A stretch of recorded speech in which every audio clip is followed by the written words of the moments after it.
morning, everybody. Keith Engle here for TGI Sports Talks 101 with Keith Engle. Great to have you with us this morning. It's cooled off here in the great Northeast, and we're very happy to have the windows open and the air conditioning off. Thank God. Hope it's getting better where you are. In other parts of the country, they're still sweltering. I'll have my guest in a second.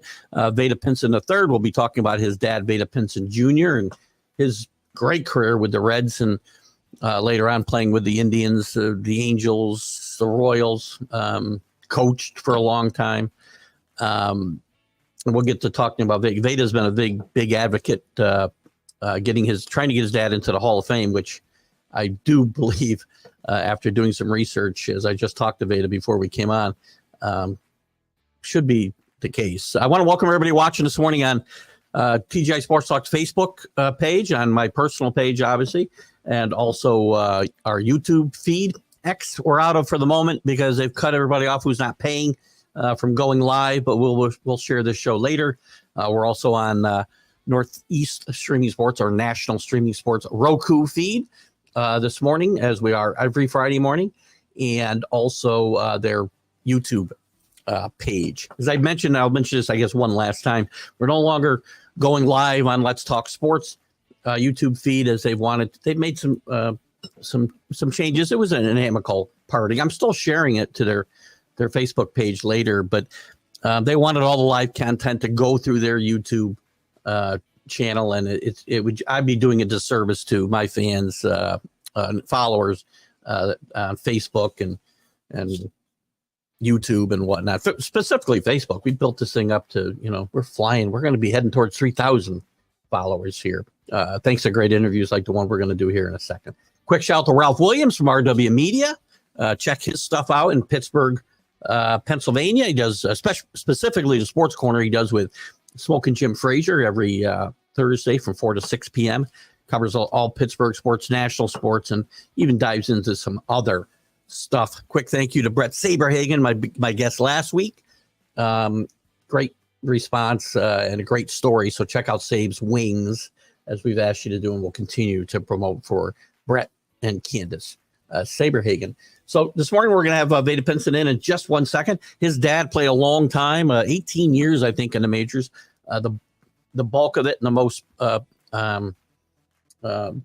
lost the word I want to use here. The where he played his highest performance was with the Cincinnati Reds, and we'll get into some of those stories that Vada's got to tell, and the comparisons and why we think he should be in the Hall of Fame. I'll throw this out there. One of only two men who have had 2,700 hits, 450 doubles, 250 home runs, 300 triples, and that's 100 triples and 300 stolen bases.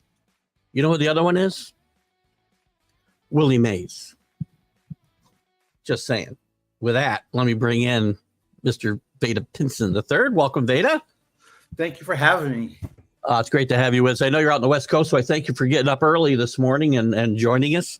Vada couldn't get his hair done quick enough, so Vada will be joining us only via audio this morning, which is fine. Sorry for that joke.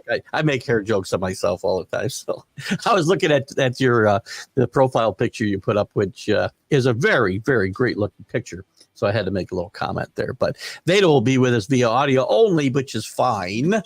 Vada, I think I did tell you out the air that when I started following you on Facebook and came across you, and I was skeptical about your dad's Hall of Fame candidacy, partly because of my own issues with the Hall of Fame and some of the people they have let in, and it becoming a Hall of Very Good.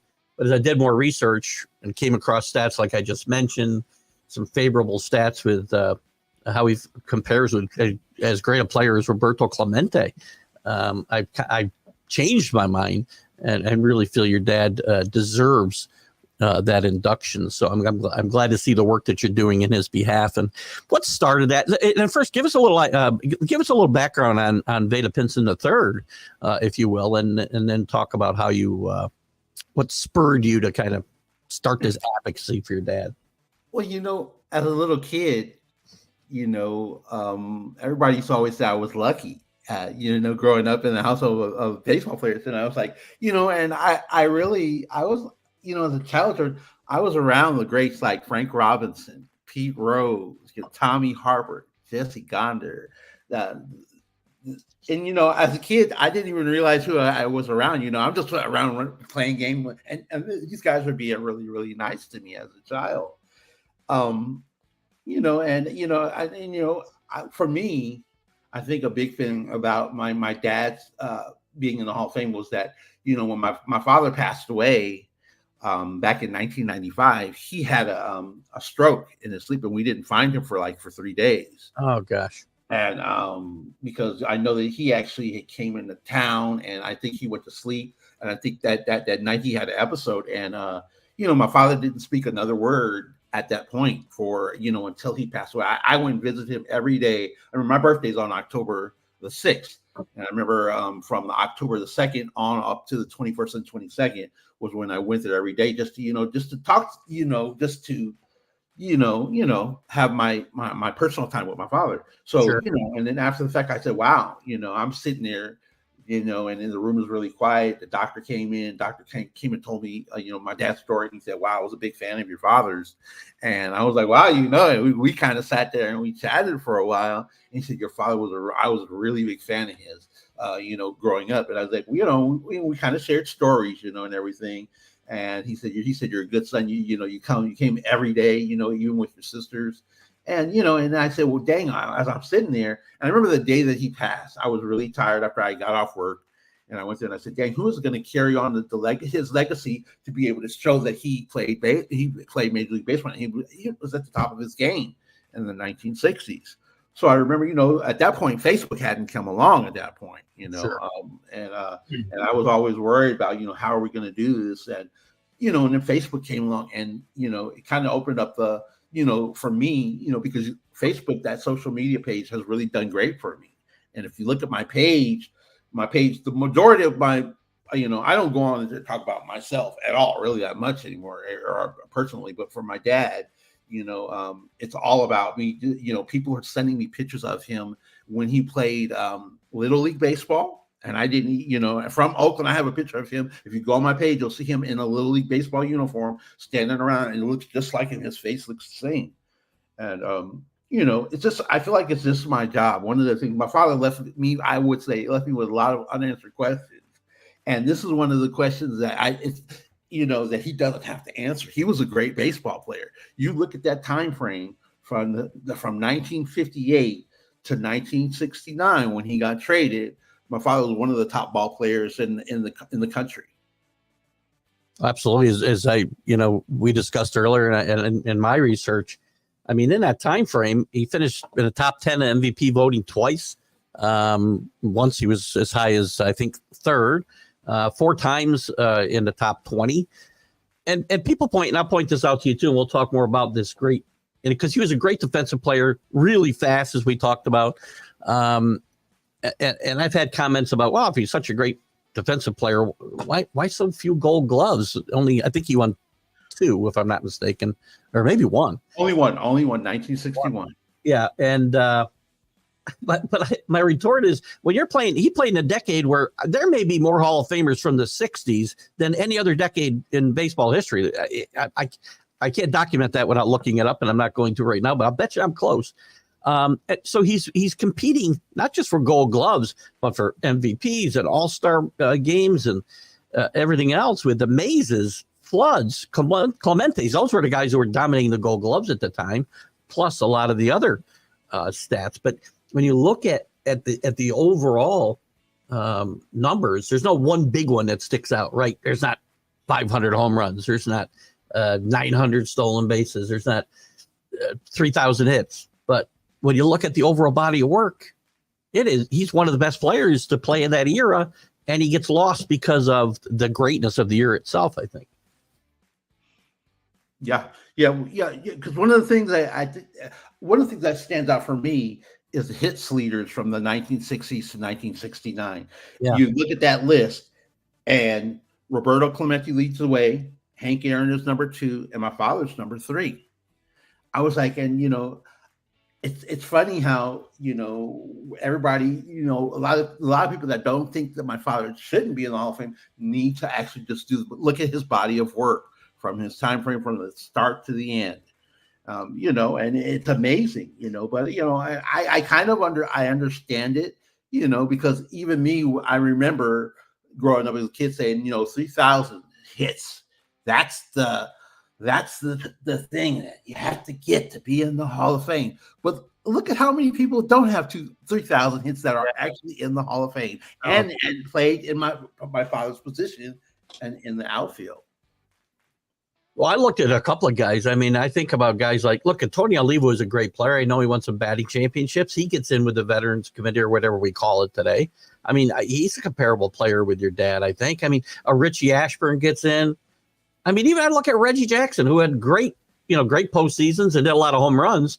Your dad outweighs him in a lot of different aspects of the game. Guys like Billy Williams. There's a lot of guys those are in his position, and there's a lot of guys that I think he compares favorably with from other positions. And I know you have to take position into account, but do you think playing in Cincinnati, the bulk of his most productive years, hurt him, and being in that small market, only getting one World Series, not winning any World Series? You think that hurt your dad? You know, a lot of people state that. You know, they said if my dad had played with the Yankees or even played with the Cardinals, he possibly would have been in already. I don't think so, you know, because during that time frame, the Cincinnati Reds they're the first Major League Baseball team. You know, I'm looking at that and I say, well, wow, you know, the Cincinnati Reds are the first Major League Baseball team, and you know,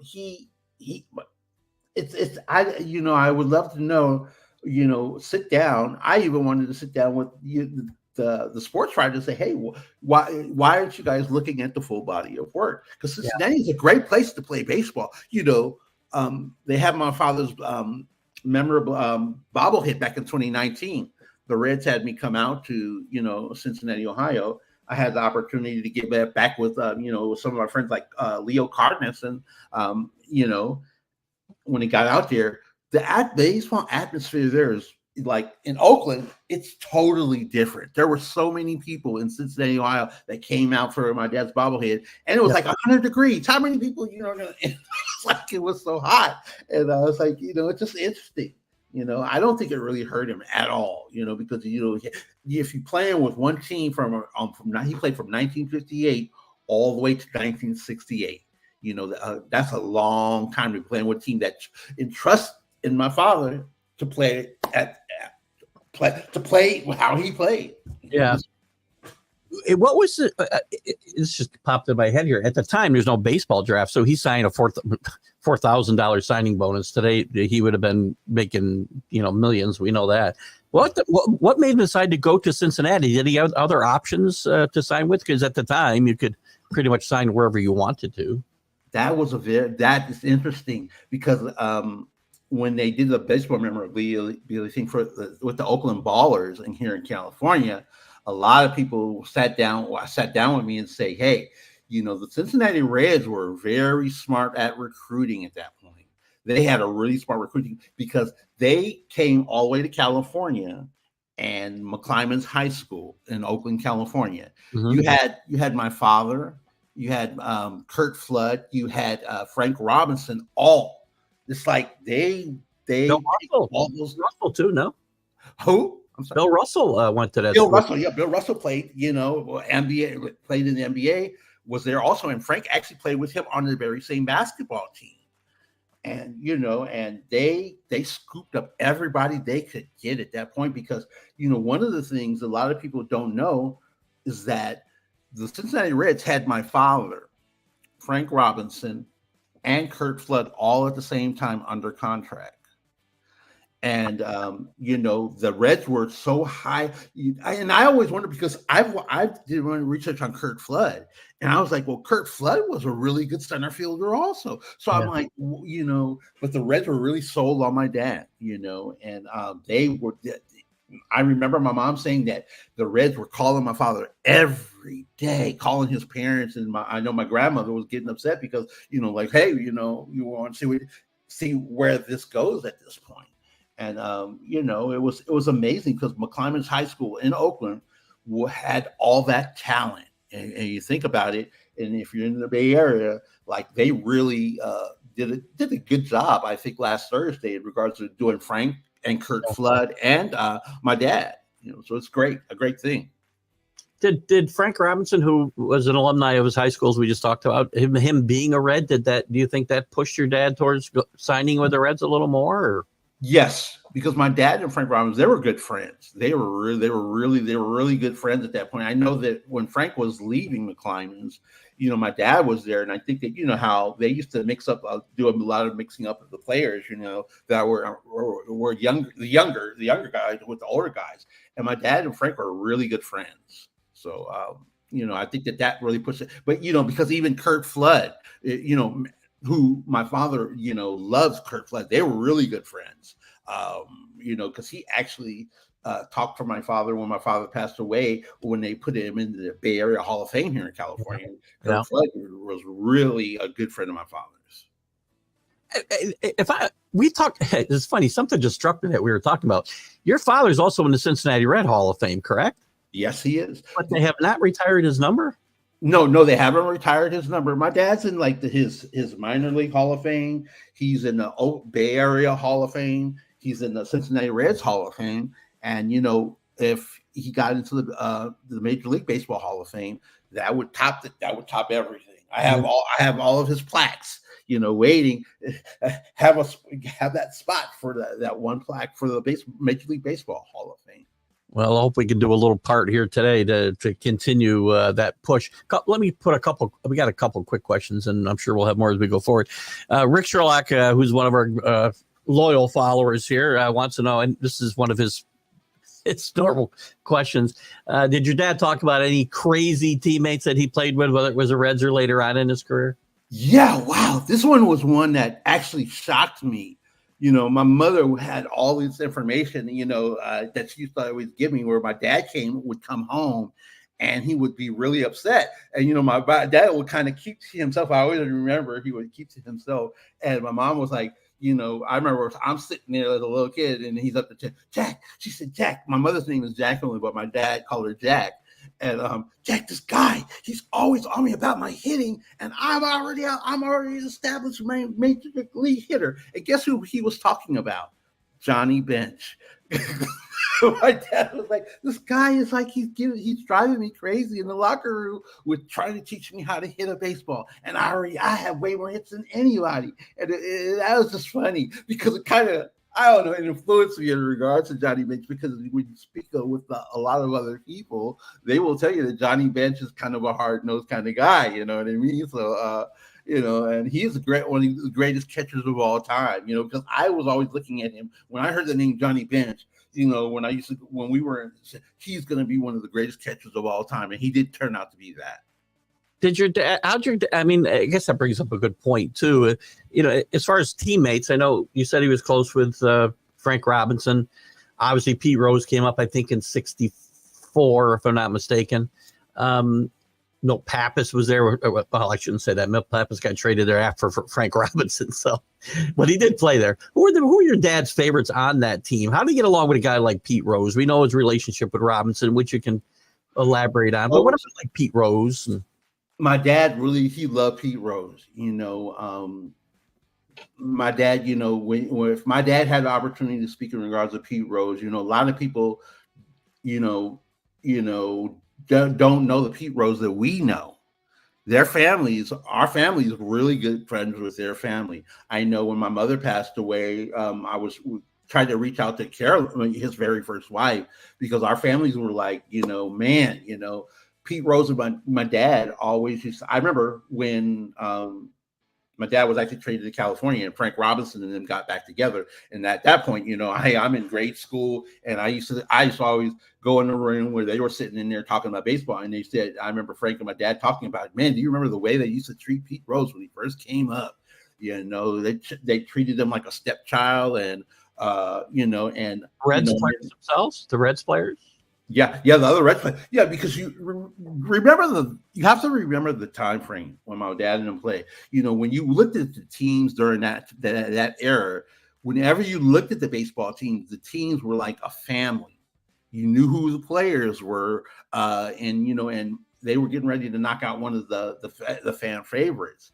and and it's tough, but but I can see how Pete Rose got through it, because my dad and Frank, my dad said, they were giving him all the hints that they could give him. And I remember I had this one book where Pete Rose wrote in there, my father got him his first room service breakfast meal when he first started, because nobody would talk to them.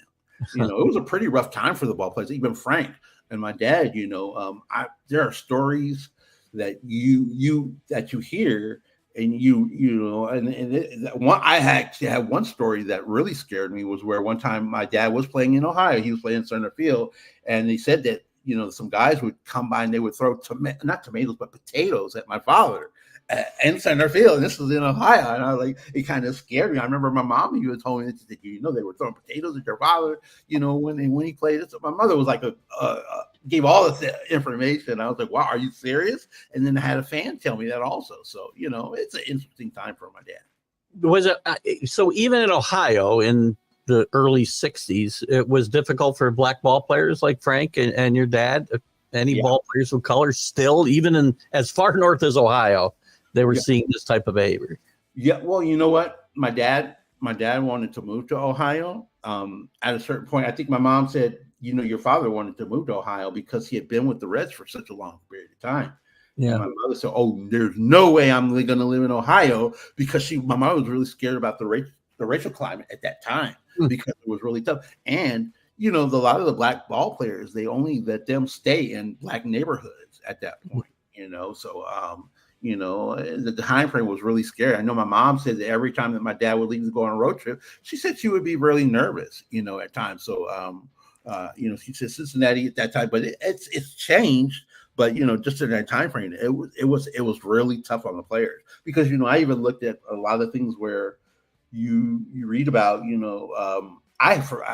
the one where Frank Robinson had a firearm, and I think that a lot of those guys were terrified. And if you knew Frank the way I knew Frank, the Frank Robinson I knew was always, he looked at me, hey, what's up, Vada? What's up, Vada 3? He'd come shake me on the hand, had the best personality of anybody.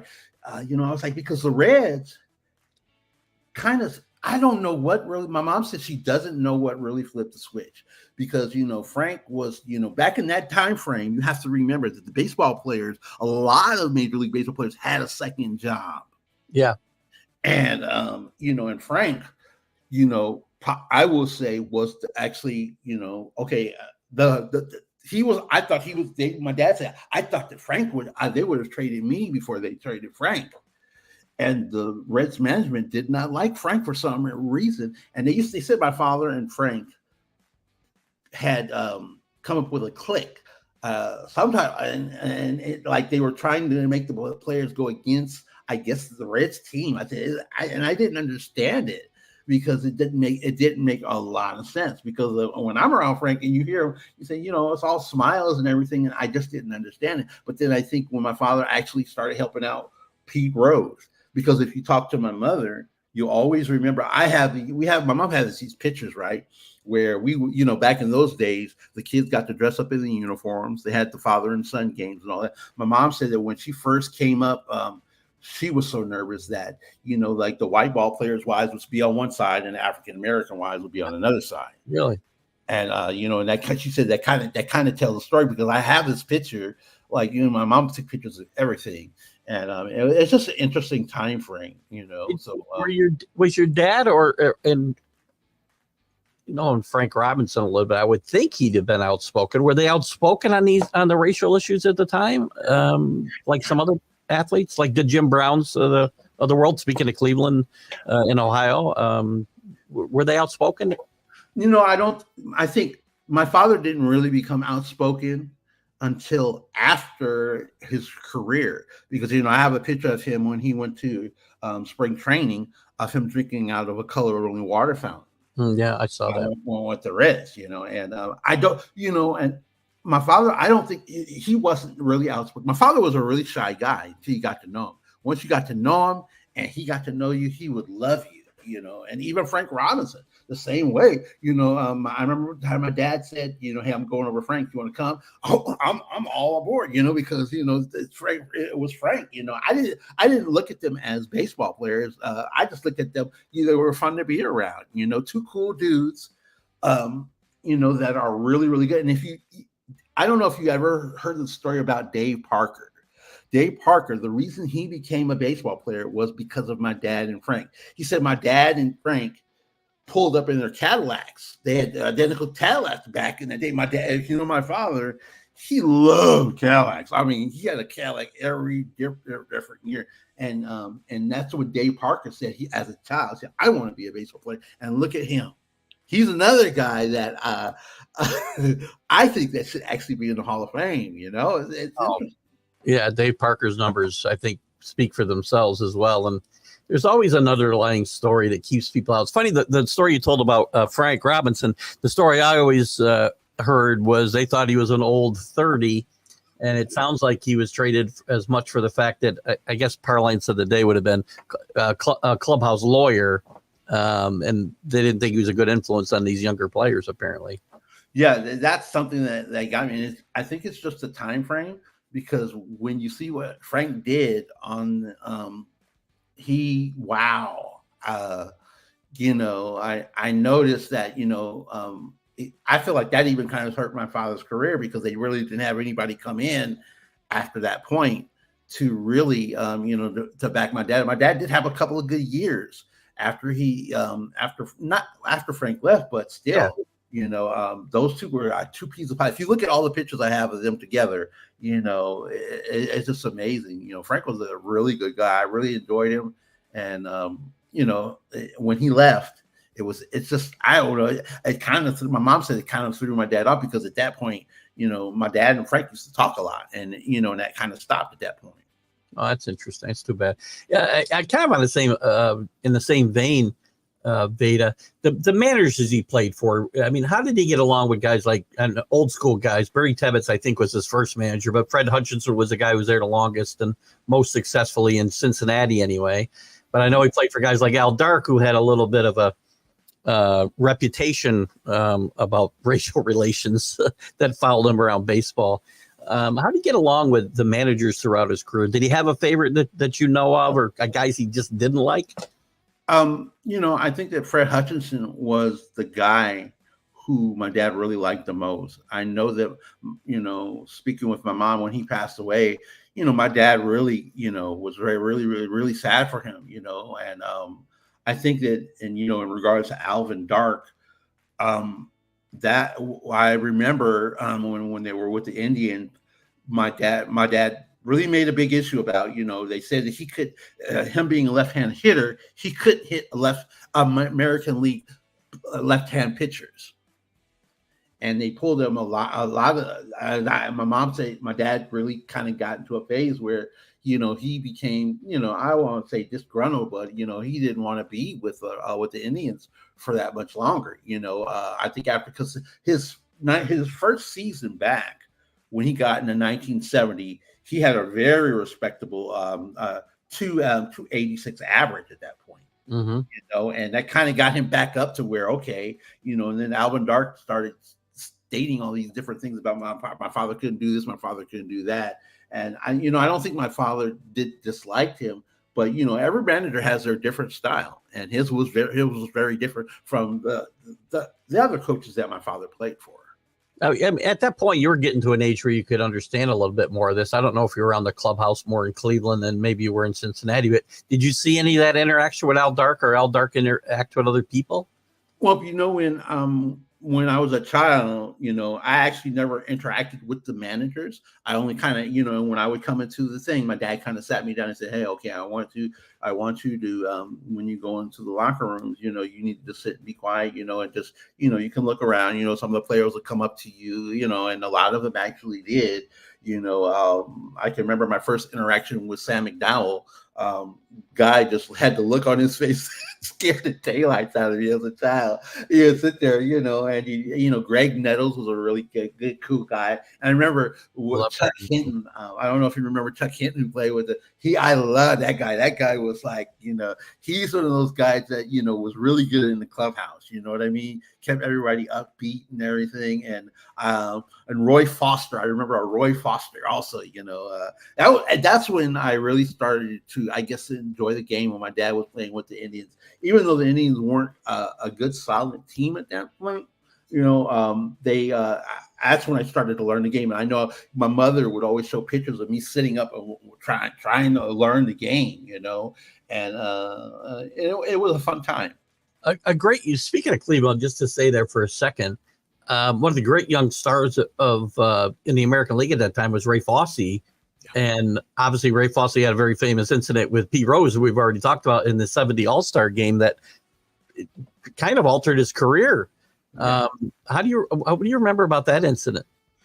Man, when I saw that, I remember when I saw that, I was like, I remember my dad even had watched it, and he said, "Oh my God," because you have to remember my dad was good friends with Ray Fosse, because Ray Fosse was here in the Bay Area also, and my dad was like, well, I remember my dad.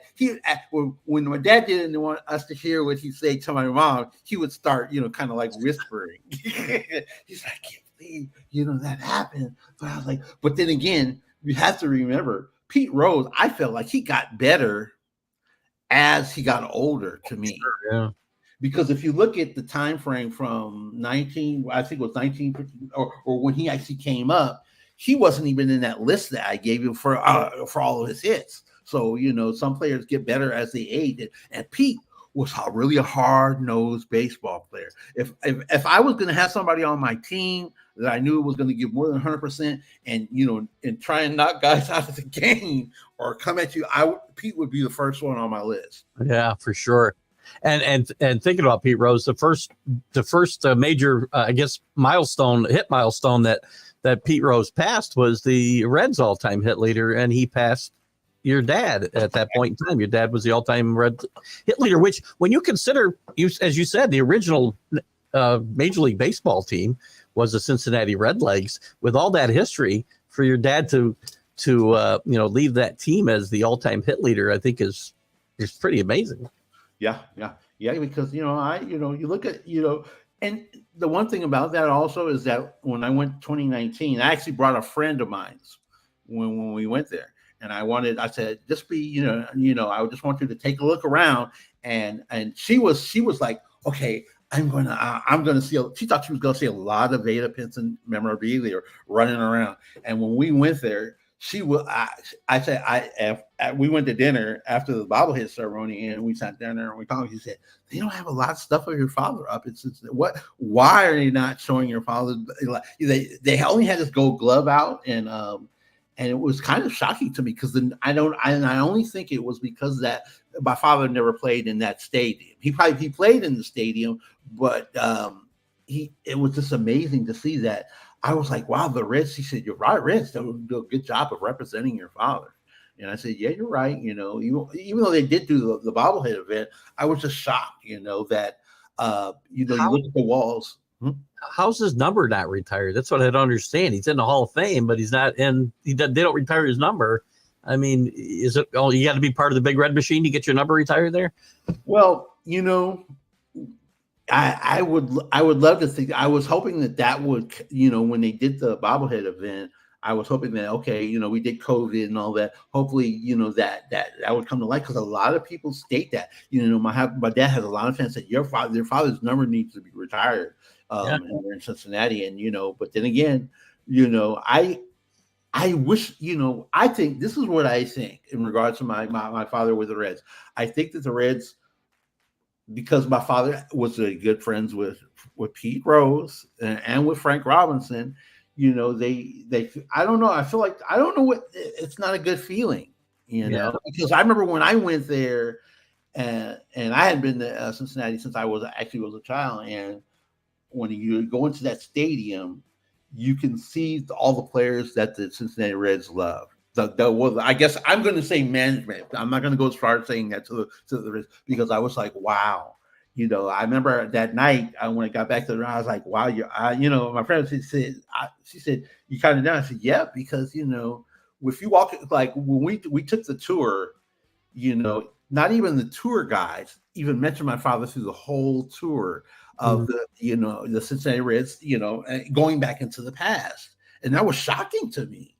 And, and then when we went there, I know one of the people that were walking around, because when the guy came out, he said, hey, we have a special guest, and we have the son of one of the major league baseball players.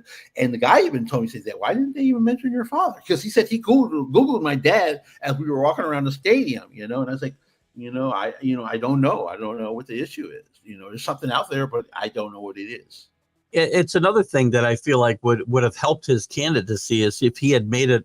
Well, if he'd played his whole career with the Reds, he would have been part of the Big Red Machine, whether, it was as a star or at that point in his career, maybe he wouldn't have been the biggest star, but he would have been an integral part of the team.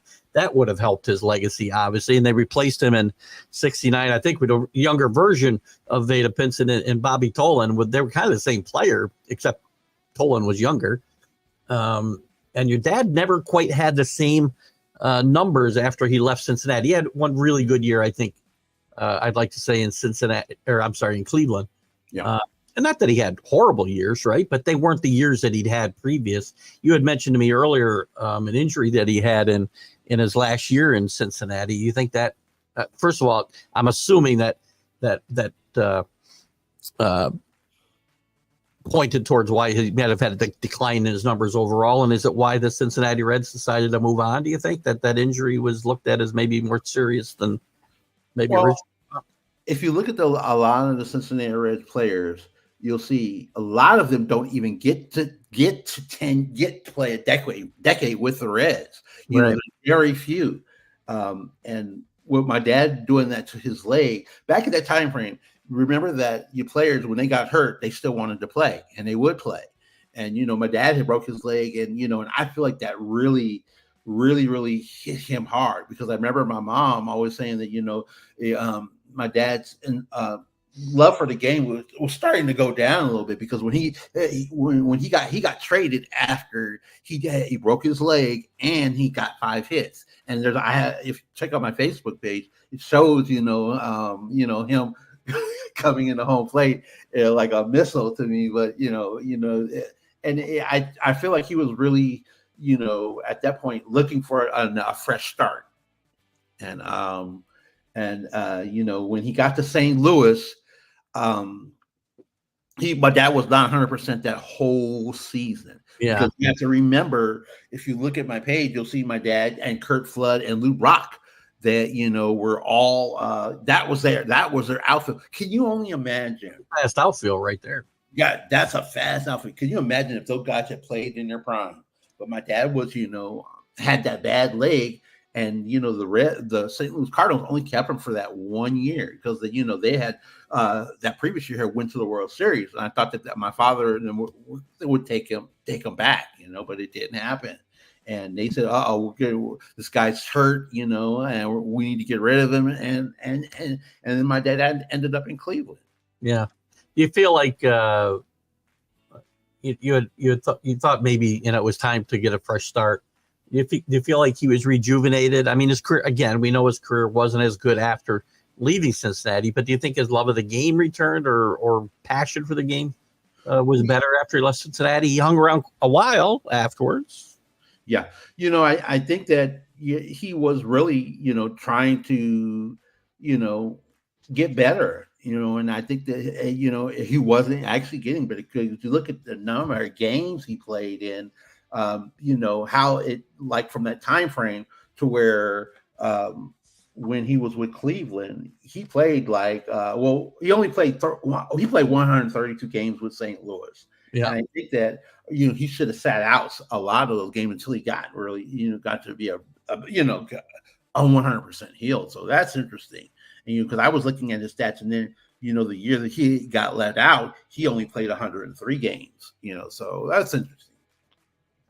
It's interesting. Again, if his career had ended in 1968 and he'd only played those 10 years, it may have enhanced his Hall of Fame career. Kirby Puckett is a guy I didn't bring up before. I think your dad compares favorably to Kirby Puckett, who was a great player but had a shortened career because of the eye issues. But that's why I think sometimes that sports writers' opinions of players gets a little jaded or foggy because they stay past their prime years, and that's what they remember is the end more than the peak. And I think that's not fair.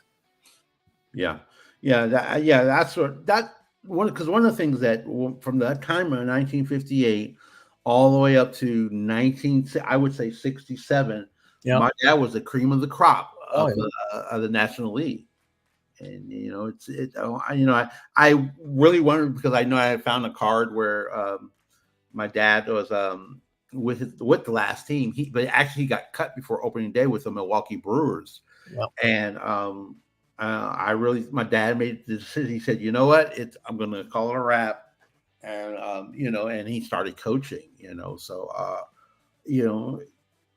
But it's still hard for me because every time some people they talk, I ask them and say, "Have you seen my father's numbers? Have you seen him play?" And then they'll say, "Well, no, I didn't see him play. I just look at the total numbers." But if you're not looking at everything. For me, the things that get me when I used to love exciting baseball players, like if you see Eli De La Cruz who plays for the Reds right now. Yeah, his running, the way he runs the bases is like how my father used to run those bases.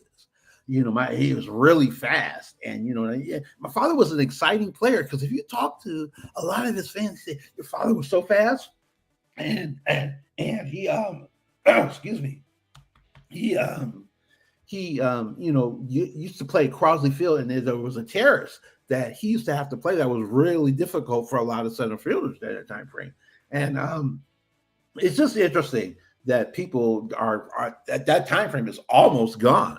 Yeah. On Facebook, I actually posted on Facebook the age group that my father falls up under. And, it's my age all the way up to 70 years old. And, and a lot of people, that's why it's being it's quiet. A lot of people are saying, and if you ever see my dad, they have a picture of my dad when it was with the St. Louis Cardinals. And they were doing a special on Curt Flood at that point. And you see my dad, my mom was like, you see your dad, he's like the shy guy around everybody, because, he wasn't that flashy guy that, my dad did like to dress, have Cadillacs, what have you. He was that guy that, I would pick to have on my baseball team. You know what I mean? He did have a big mouth. He always spoke highly of a lot of the other players also, Speaking of his relationship with Robbie, you said it kind of changed, and I guess it's only natural when you're teammates, and then one gets traded not just away but to another league. They reunited later in your dad's career with the Angels for a year, I think, at least for a year. Did they have the same type of relationship at that point?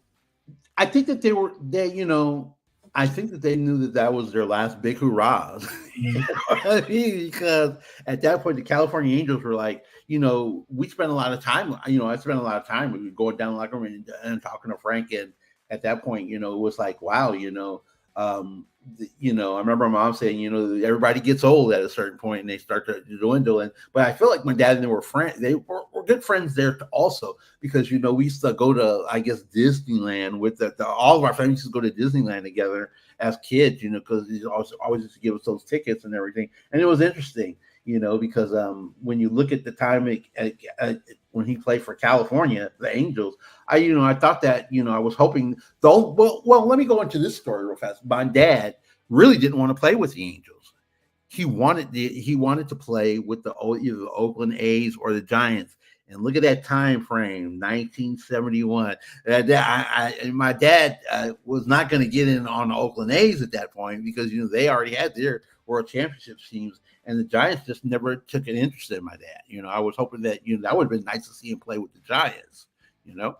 I think he could have fit in with those A's teams. They needed a center fielder. I mean, there was no great center fielder there through even those championship years.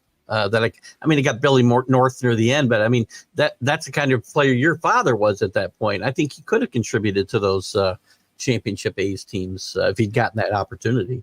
Yeah, because I look at my father's number during that time frame, and wow, you see how everything kind of tapped off because with his hits, Sorry about that. no worries. But it's just that I feel like he could help because he wanted to come home. He wanted to be in the Bay Area. He was actually my dad. Felt like that was coming more of a family man. You know what I mean? Because that's when I think that when my dad was with the Angels, it was like I started playing. And he wanted to come to some of my games. And it's just interesting that it never happened that he got to play in the Bay Area. He did usher in the careers of some really great players that we talked about. Rose, we talked about Nettles a little bit, who's a guy that I think should be in the Hall of Fame as well. I'm a Yankee fan and a big Nettles fan. But George Brett, he was there for the the genesis of his career. So your dad was a good luck charm for some of these great players throughout. I remember my dad talking in regards to George Brett. My dad said I remember at the time my dad was telling somebody he's going to be a superstar. And he was right. I was like, wow. He said he had all the makings of becoming a superstar, and he ended up being a great player. There's a couple questions here. Let me get to from these. So where'd I go? Leave off. I guess right here. So we talked a little bit about this, but when you were a kid, at what point did you start seeing other players, hanging around the house? We talked a little bit about Frank Robinson being around the house. Who were some of the other guys, and what were your memories of that? Wow. Well, what's funny is that, my mother, whenever they used to have the families used to get together, you're talking about, I haven't taken the picture because, back in those days they had like the Polaroid, those real old cameras. Pete Rose was like the only African-American that would come to like the events when we were with the Reds, and, Frank Robinson, Leo Cardenas, Tommy Hopper actually right before my mother passed, I think actually came up to the house. They were really good friends with Tommy Harper. And Leo Cardenas, we would all be sitting around as kids, not knowing that our fathers are these Major League Baseball players, and then people would die to be in the house right now. We would just be playing, whatever we would be doing. And it's just a fun time, because I remember Tommy Harper was always, I say Tommy Harper, Leo Cardenas, and Frank Robinson, those guys used to stay together all the time. But then even when we went to the Angels, I don't know if you know Bob Oliver. Bob Oliver was a huge guy, but he was the nicest, hugest, meanest looking guy you could see. Because I used to look at his face, and and I even know his son. I used to carry his son, who ended up being a pitcher, and as a kid around. It's funny to be around all those people, and just even when I met Joe Morgan, it's like, wow. Now that I sit back and I think about it, how many people would have loved to have been in my shoes or being a fly on the wall just watching them? Because when they got together, it was always a great time. Somebody would be cooking, and we'd be sitting around, and they really didn't play baseball. They weren't talking about baseball; they were talking about fun things. I don't know if you know my dad. He used to play the trumpet, and my dad break out the trumpet. He'd start playing. And he said, "Why? That was probably going to be my dad's career at a certain point, because George Poles actually pulled my dad from the band to play baseball back at McClymonds. So that's an interesting story." Would he have been a professional trumpet player? What do you think? Was he that good? Well, what I'm going to do is I'm going to show you his trumpet. My dad had a custom-made trumpet. I actually placed it on my Facebook, but I'm going to post it on it just for you so you can see. And it's like, wow, he used to play a lot when he went to the Cardinals, because there was another guy who really loved here. And my dad used to play. I think the only person that was sick of my dad playing the trumpet was my mother, because he used to play that thing around the house. He always, can you stop playing? Hey, please stop playing that trumpet. It's driving me crazy. So, it's interesting. Did he play other sports in high school, or was baseball his?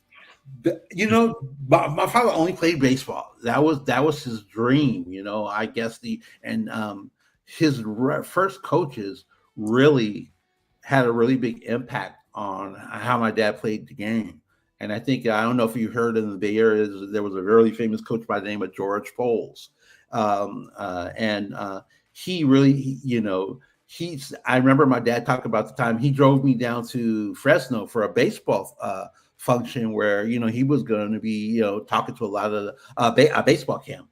And my dad said that, George Poles sit down and he told him that, when you become a Major League Baseball player, to make things better, you have to be a professional and at the game at all times. Yeah. You can't let them see you get you upset or just you have to be he said it'll make it better for a lot of the African American players, and I feel like my dad did that job. Oh, I would agree. Did your dad? We talked a little about this prior to going live. Did your dad push you to play sports? And my dad never actually ever pushed me to play sports. I was already on that bandwagon. I used to love to play baseball, basketball, and football. And I even took tennis lessons. You know what I mean? And my mother was big on playing tennis. And I think that the only thing that really tarnished me, because I felt like I was a really good baseball player. And when I first started playing Little League, I was the only person that could pitch, because I was the only person that could reach home plate. Or with and it's funny because I remember one time I came home and my dad, my arm was hurting really, really bad. And I said, Dad, my arm's hurting. He said, what kind of pitches are you throwing? And he said, hey, what kind of pitches are you throwing? And I said, I just throw fastballs because I want to hear the pop of the mitt. And I remember my dad, that's when my dad started coming to my games. He said, if you're going to be a pitcher, you can't just throw fastballs. You're going to lose your arm at a certain point. And it was interesting because then you just start, knuckleballs, flyers, and everything, and curveballs. I had never heard of them because, my coach was just glad that I could reach home plate. And I think that if it wasn't for my heart ailment or my holes in my heart, I don't know if I don't know, because I went to listen to this. I went to a baseball camp where they had the top players in the country. Mm-hmm. And I thought I was fast because I was actually on the track meet in my school, because I was at a school called St. Pascal's in Catholic school. And I remember they lined everybody up and they said, we want you guys all to sprint. And I said, well, I'm going to be first because I'm so fast. And all these guys, I was looking and I was like, when we started racing, a lot of those guys beat me. I was like, wait, it kind of started me. I said, Dad, all the guys, they really beat me. And, and he said, well, that means you just have to work harder, because my dad was always, I wouldn't say my dad was a fitness guru, but he said, because when I grew up, I was really small and I didn't get to have what I have now until I started working. He said, all baseball players, if you go play any sport, you have to work out. And, but other than that, I think that I really love to play baseball, but then I think I like basketball more. I only grew to be 5'9", and they all thought I was going to be like a basketball player. You know what I mean? Because a lot of the coaches from the high school would come and say, "Hey, you want to? Are you going to come play? You want to come play for us?" And but my mom was really, one of the things about my mom was that when they really started looking at me when I was younger, because I knew that they were looking at me, but then again, at St. Pascal's, I was playing. I was really good. I thought I was really, really good, and they wanted me to play. My dad wanted me to play on AAU teams, right?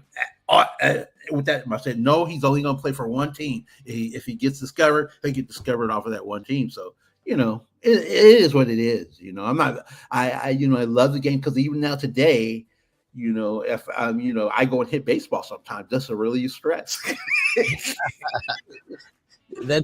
Some of those comments about your dad and his physical fitness leads into this question pretty good. The stats say your dad was 5'11", 170, and Danny wants to know, is that the real numbers? Because obviously we know that's not always.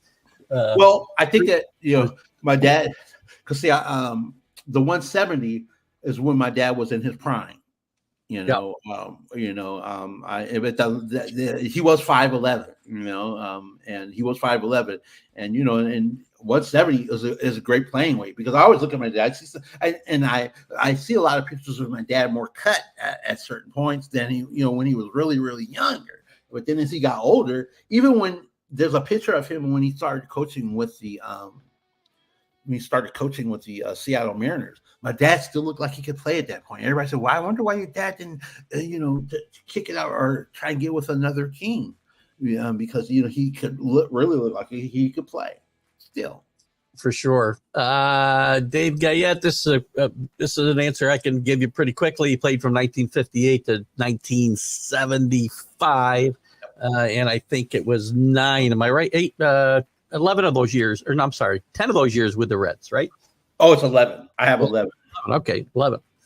Perfect. We talked a little bit about this. Building block players who don't get to play for eventual championships get lost in the shuffle. If he had played, and it's happened to your dad a couple of times as I look at the timelines, he just missed a big red machine. I mean, he played on some good Cincinnati teams. Obviously, that one got to the World Series, lost to the Yankees, and some other teams that didn't quite get over the top. But he missed a big red machine. He missed the St. Louis World Series by a year.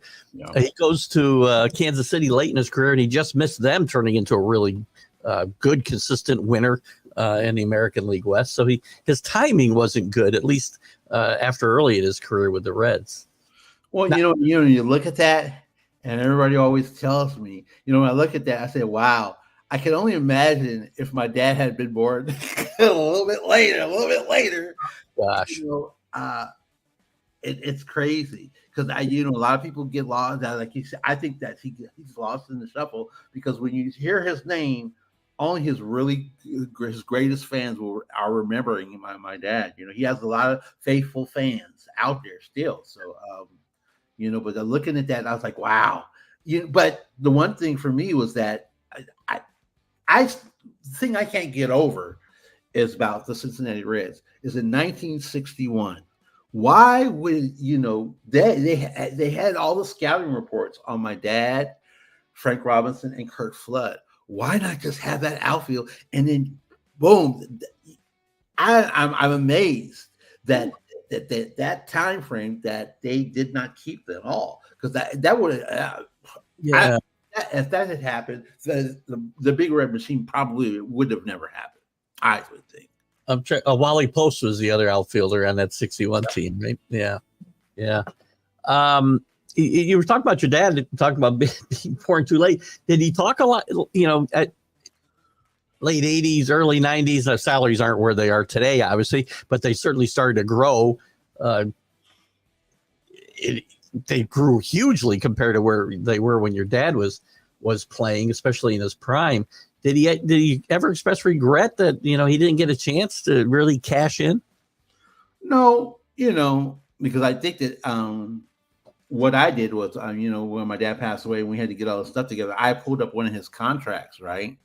And I think the most my father ever made was like around $60,000. Just looking, because when you review the contract, I reviewed one of his contracts. I was like, wow. And then even the coaches, wow, I'm sorry. When he was a coach, he didn't make a lot of money at that point either. And I was like, if you saw that, you would be like, wow, I would be like, why are you doing this? I think, my dad wanted to become a manager, if you stick around long enough, that might have happened, Well, he coached for almost 20 years, right? I mean, 15 years anyway. Why didn't you think maybe he didn't get a chance to manage? When you talk about that, when you talk about, baseball is, I'm on a lot of groups where people say, I just think that they don't have a lot of black managers in Major League Baseball. Only certain guys are going to get that opportunity, because one of the things that even with Frank Robinson, when Frank became a manager, I was actually shocked. I was wondering why Frank didn't pick my dad up and as a coach, you know what I mean? Because when you hear Frank talk about my dad was like a hitting guru, and it's just that, it goes back in time. But, I think that my dad, that was one of the things that he really wanted. I remember when he was with the Marlins, and I really feel like that's something that he wanted, but he didn't get it. So, baseball is a tough sport for African Americans generally, because the numbers are dwindling as we speak. Oh,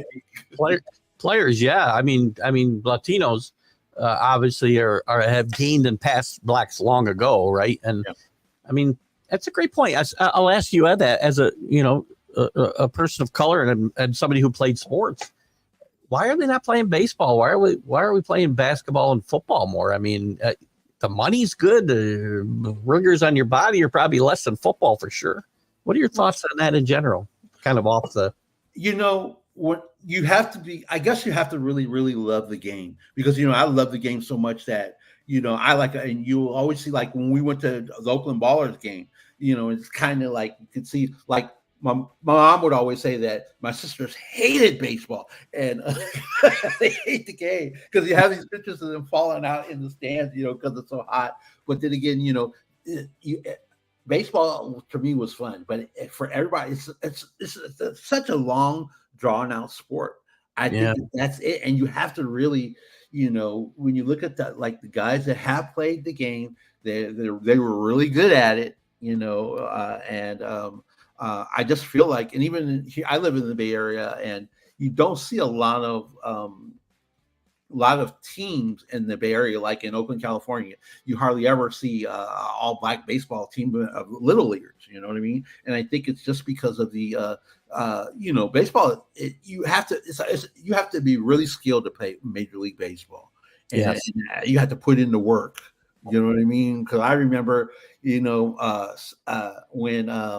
I first started out, when I was in Catholic school, a lot of the guys just quit because of the 9 innings was too much for them. I remember I was like, guy, I was wondering why I was playing in a game, and and our left fielder, it was funny. He just started running in, and he says, "I don't want to play. This is taking too long." All right. Like, I think it's just the love of the game, and you hear a lot of people speak about it's just love the game. The people that show up at baseball games, they really love it, and I saw that, and I got that feeling back on Thursday, where you see people, they sit back in their chairs, and you get to sing that song, "Take Me Out to the Ball." I was like, I hadn't sung that song in so long, and last Thursday I got to sing it, and those are the people that really love the game. It's just a tough deal for some people to get involved in it.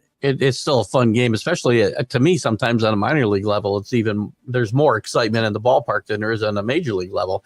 What would your dad think about the way the game's played today? We talked a little bit because you got put up a video recently, and we discussed how quick he was down the line and how he beat out a simple ground ball to second base, which I'm sure he did more than that one time. What would he think about the way the game's played today in general? Some of the rule changes and the way people.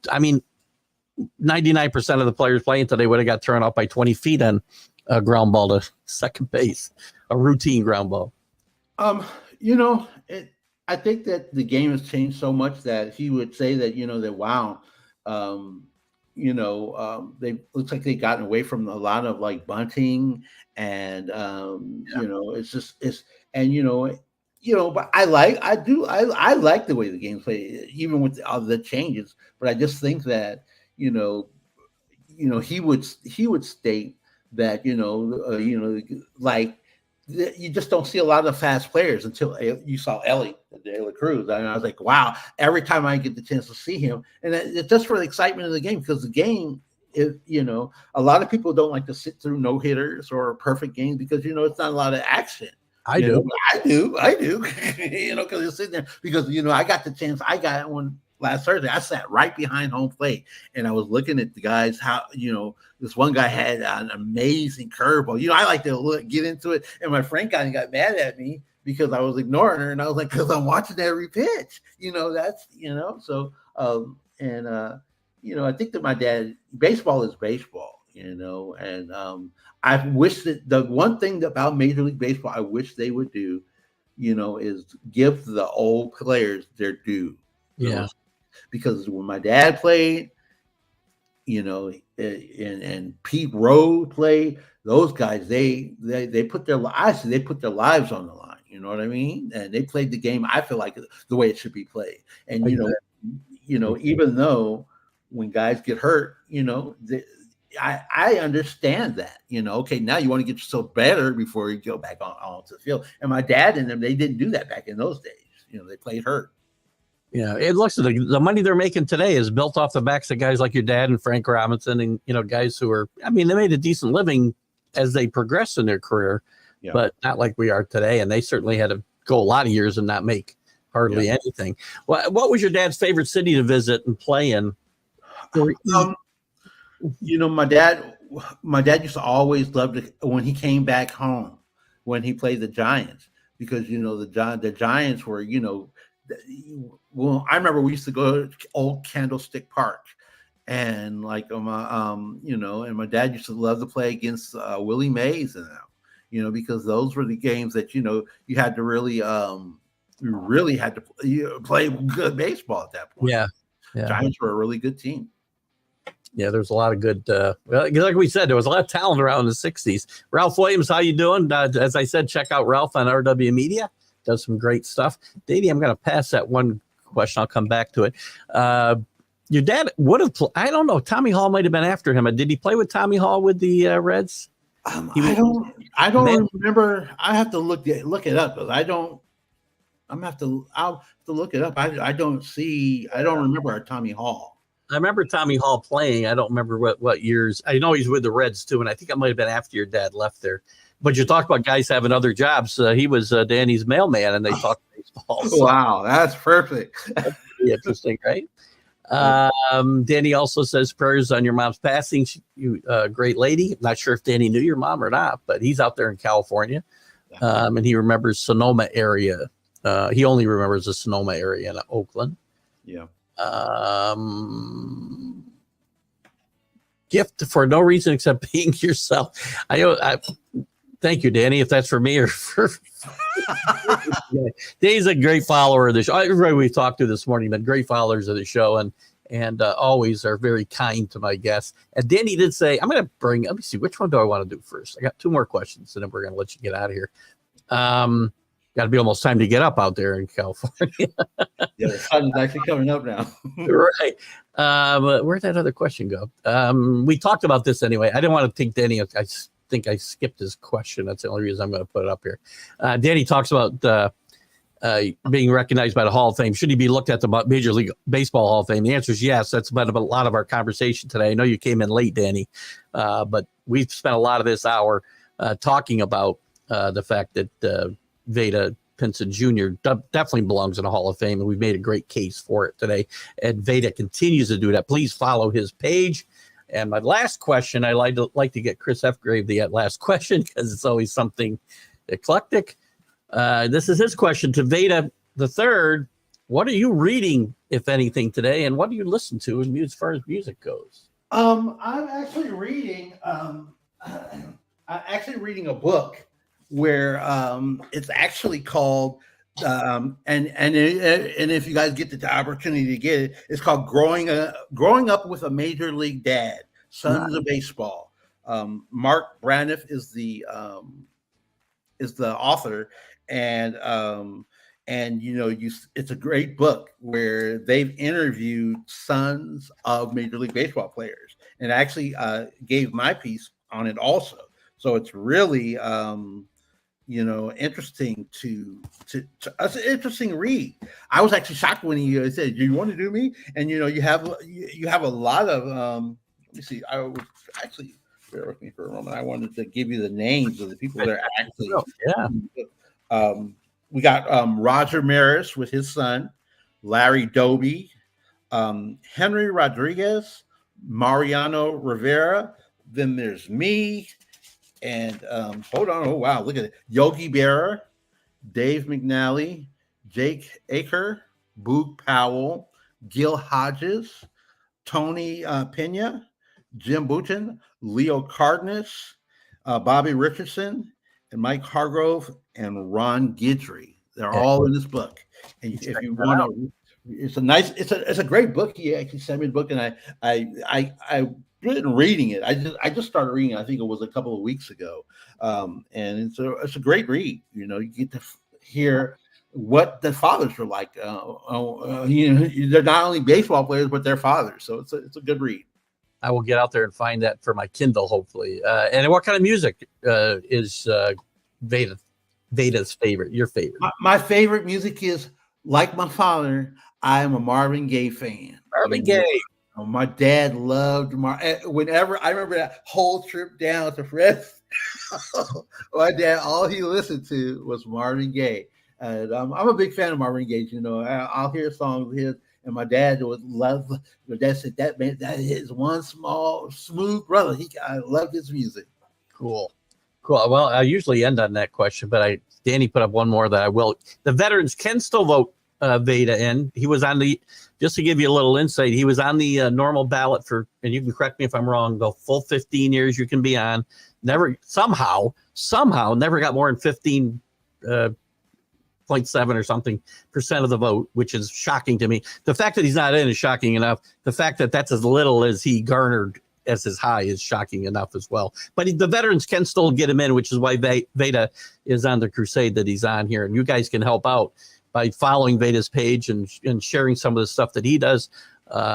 If you agree with the fact, like he and I do, that his father belongs in the Hall of Fame. Yep, perfect.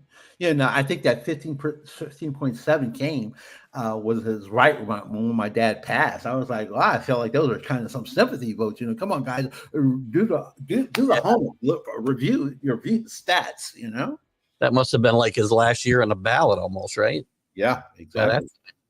Well, Vada, I appreciate you getting up early, spending this time with us and my guests. And hang on one second, I'll say a proper goodbye to you. Guys, I want to say thank you to you for tuning in. We'll be sharing it to all the normal groups and some of the new Reds groups I've joined to share this with. And we'll see you Sunday with the Stream of Consciousness. And we'll see you this afternoon, actually, with Drew Ehrlich when we do our Major League Baseball update. Look at how bad our preseason picks were. So we'll talk to you then, guys. Have a great week. Every morning or this afternoon. Have a good